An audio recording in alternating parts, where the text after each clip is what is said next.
pertaining to septic systems. And this question submitted by Don Sommer of Cherokee Court. Why not fix the old septic systems that are leaking?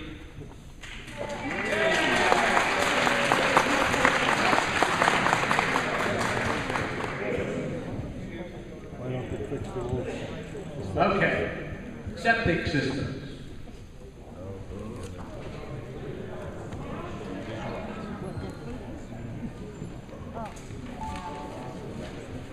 If you take a look at your septic system at your home, you'll find that you have two parts to the septic system. One part is the septic tank, and it functions. It takes the contaminated water and sewage from your house, and it fills up the septic tank, and what overflows goes down the drain. We all know how this The works. contaminated, the septic system, if you want to leave, go ahead. It produces a sludge layer below. That's the solids that aren't disposed of. Let him talk. And there. Dad. I'm sorry. Not sorry. everybody knows But that. some people would like to know about it. Yes.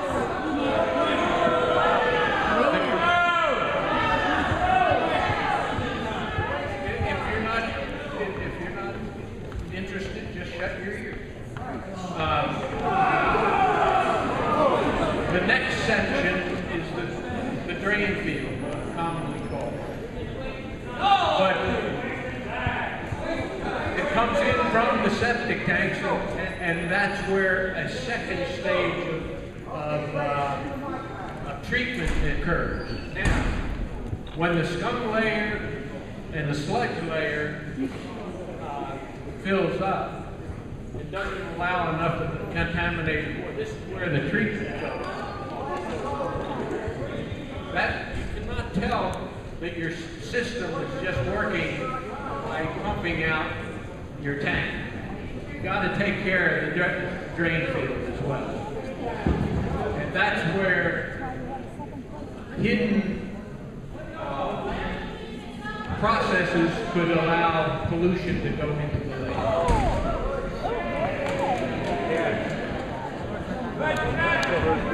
Thank you for your attention. I appreciate it.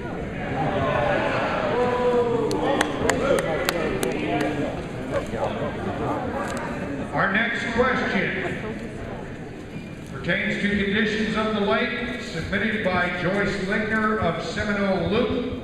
How often is the lake tested for E. coli, fecal matter, etc.?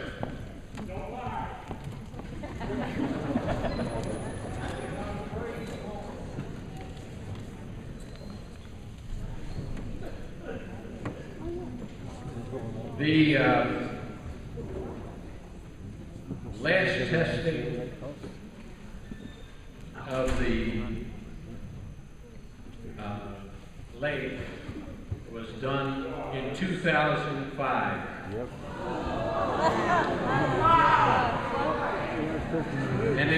And the conclusion by the agency that tested the lake,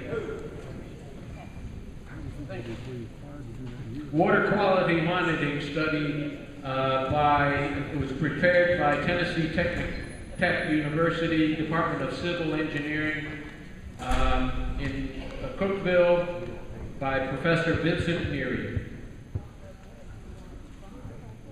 Bacteria levels were below Tennessee water quality criteria, but were higher than levels found in nearby Mohawk, and in October, bacteria levels are particularly high once again for shallow areas in the stations that were tested.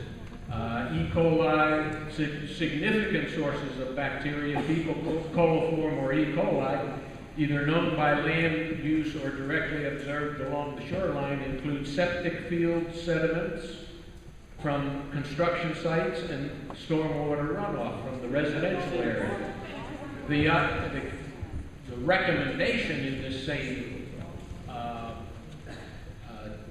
study said that And although the study did not find bacteria counts above standards, these counts were unnaturally high. At a minimum, the current septic system should be pumped and inspected every 3 to 4 years. Now, how many have you done that? A better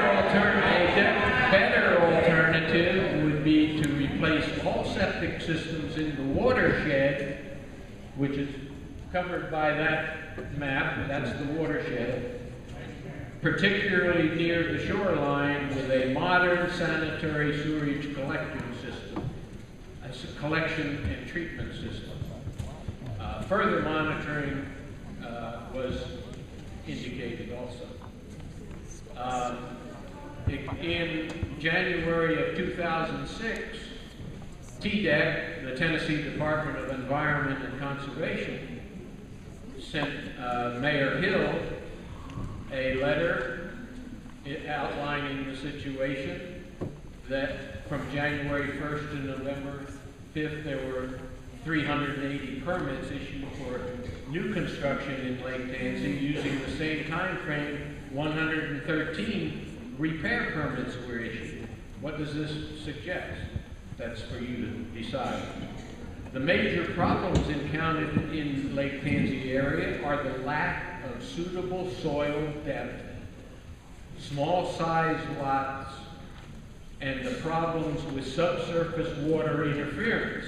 These conditions, along with high concentrations of residents, increase the incidence of overloading, hydrologic overloading in the lake. And he recommends also a above-ground, modern treatment facility.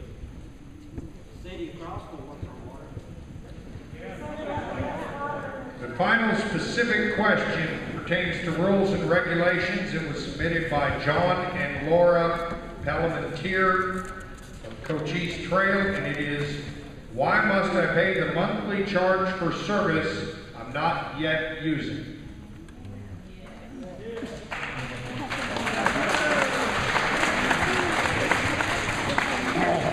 Again, this isn't a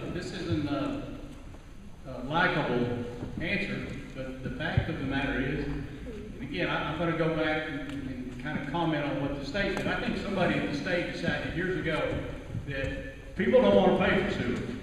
So what we're going to do is we're going to create laws that doesn't give them a choice.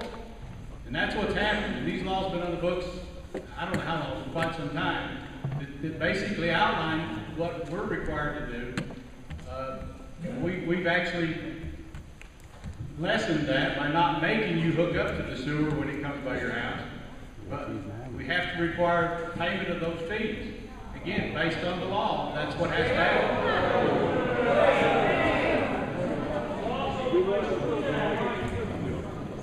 You know, again, I would suggest if you're not happy with it, we got some new legislatures and senators. That would be where you probably should direct this issue, because you know, we're living within the state law here.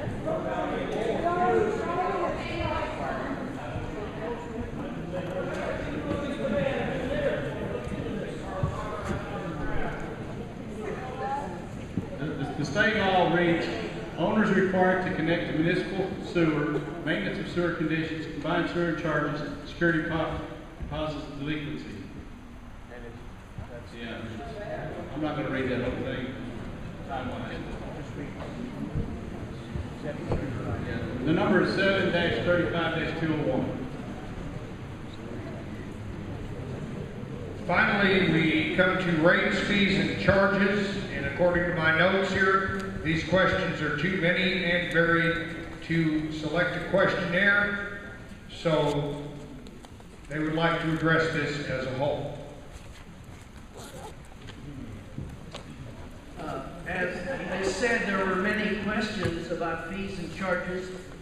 And so what we did is we combined, went through all the questions and combined the subjects of them and categorized them into 10 different subjects. And so that I will actually be giving you 10 questions and 10 short answers, so that all of the questions that people ask will be answered.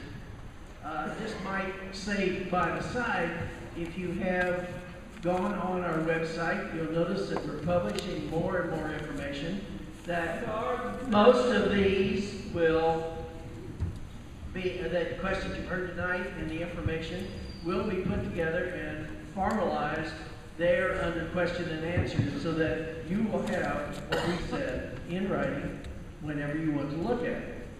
Now, the first of the 10 questions that we categorized was what was required of the utility in setting up our rates?